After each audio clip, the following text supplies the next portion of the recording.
When analysing a piece of literature, you can look at it from different ways. You can focus on the language, you can focus on what it means, and you can just read it for fun. Now, there are also certain approaches you can take to analysing a piece of literature. In this video, I'm going to cover the text approach. After you've done the context approach and you understand more about the context and the time in which a particular piece of work was written, you can move on to the text approach. Now, the text approach is actually the thing that we do most when we're doing a literary analysis. The text approach is done by doing close reading. Now, as I mentioned in my literary essay video, close reading does not mean that you dive into the text and put it close to your face and read everything very closely, literally very closely. It means that you think about every line and sometimes even every word used in a particular piece of work. You want to figure out what the author is saying between the lines. So you need to look at metaphors, you need to look for literary devices, and you need to see how that translates into the meaning of your particular text. This also means that you look for meaning through looking at the conventions of a particular genre. And even though songs don't have particular strict rules that we follow, we do know that this is a protest song. So that means that Pink was probably protesting in a particular way, or that she was fighting in favor or against something. As I mentioned when we did the context approach, we know that the Republican president that she's talking about is President Bush, and that he was quite conservative. So that might mean that she's going to use figurative language to criticize his conservative views. She might also want to say a few progressive things as well, and that's something that we need to look at. Now I'm going to give you the example of the text approach, and I'm going to analyze the first two stanzas of this song. So I'm going to do the text approach for the first two stanzas of Dear Mr. President. So one thing that stands out immediately is the first line. The text says, Dear Mr. President. And if you think about using the word dear and using the context, Dear Mr. President, it seems that she's writing a letter or she's having some sort of correspondence with the president. So the fact that she uses Dear Mr. President shows that she's probably going to say something to the president and that she's doing this in a more informal, conversational manner. So I'm going to say that this is probably part of a conversation. And then she says, come take a walk with me.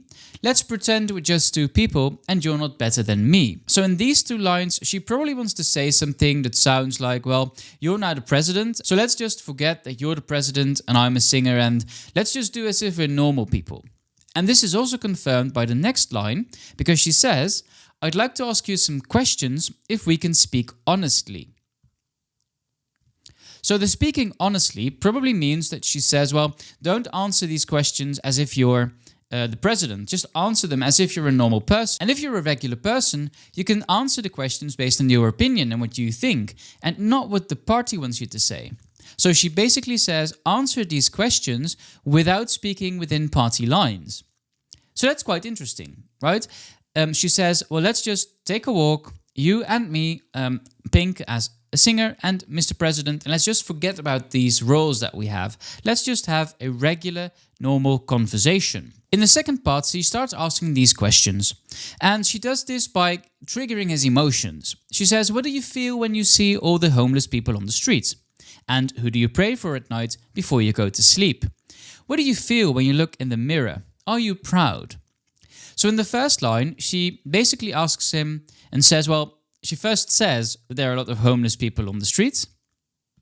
And what do you feel when you see that? And then she says, who do you pray for at night before you go to sleep?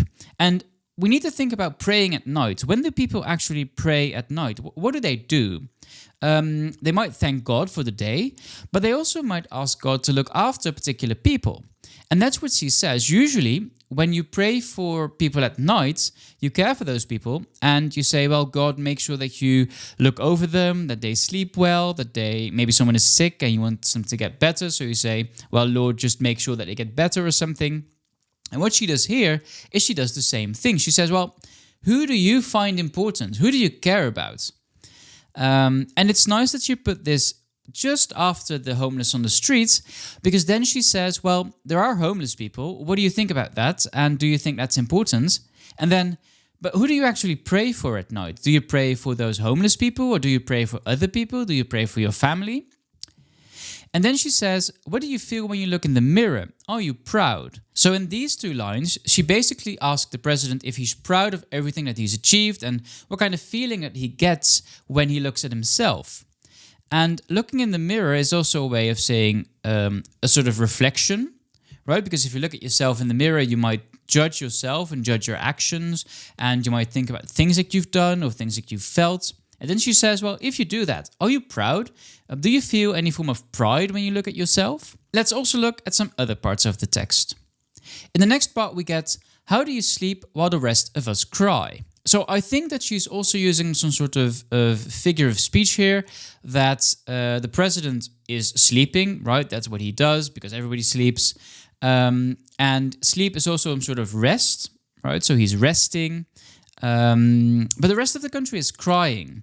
And when we think of sleep, we think of peaceful, right? You think that sleep is always peaceful. Sleep is a moment of rest. And the president can sleep while the rest of the country is crying. So how do you sleep while the rest of us cry? And then she says, how do you dream when the mother has no chance to say goodbye? So he's still sleeping, he's still dreaming, but there's a mother out there who's unable to say goodbye to her child. Maybe because he was killed, or maybe he was so poor that he had to sleep on the street and then died freezing, for example. So this is also a way of showing these emotions and criticizing the fact, or not particularly criticizing, but asking critical questions about what's going on in the country.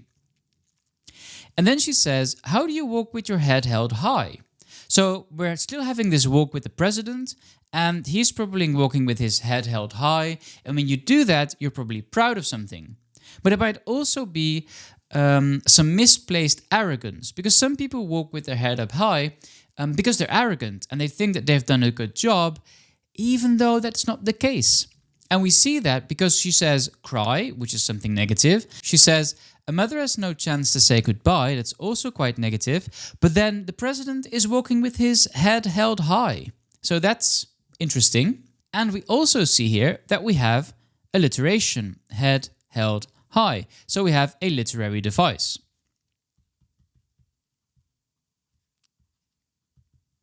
Alliteration. The final thing I want to point out to illustrate doing this text approach is the next part of the text, where she also says, dear Mr. President, were you a lonely boy? And then she says, are you a lonely boy?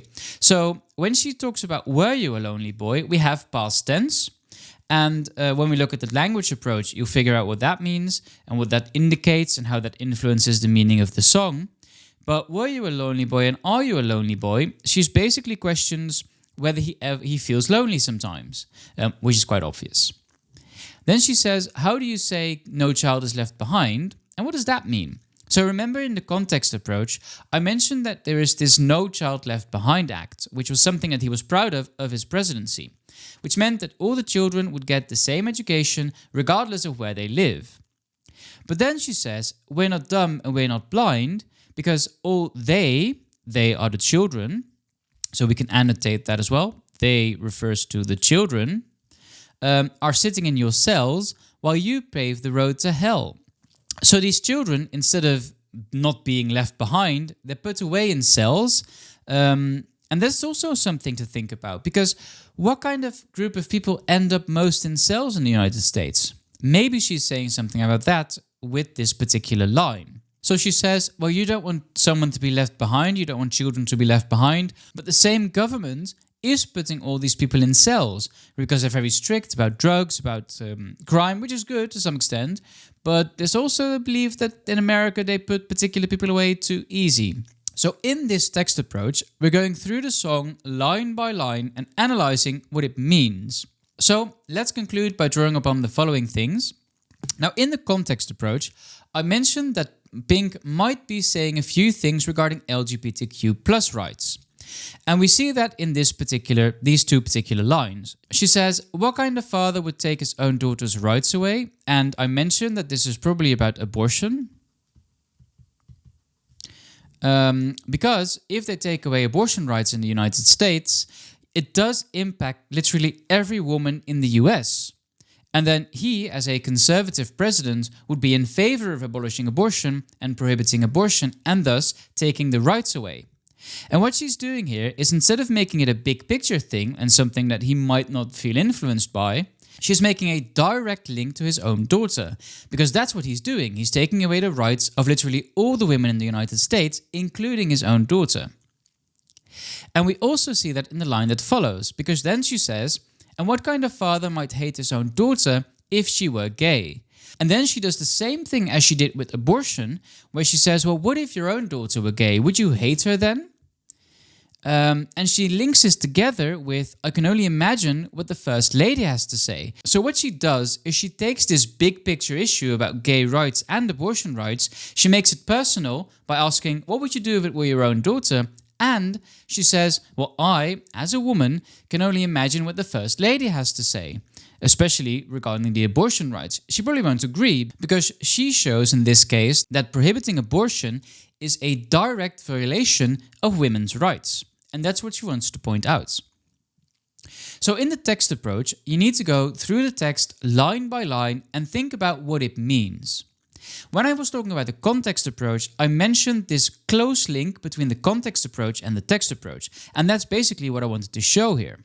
To understand the meaning of the text, you need to think about the context. In this case, we need to think about the president she's talking about and his policies. But sometimes this context might be something else. It might be the country in which a particular text was written or a particular text is about. It might be a part of a country that is relevant for the things that are happening. So when you're doing the text approach, you go through the text line by line and you analyze using information from the context approach what it might mean.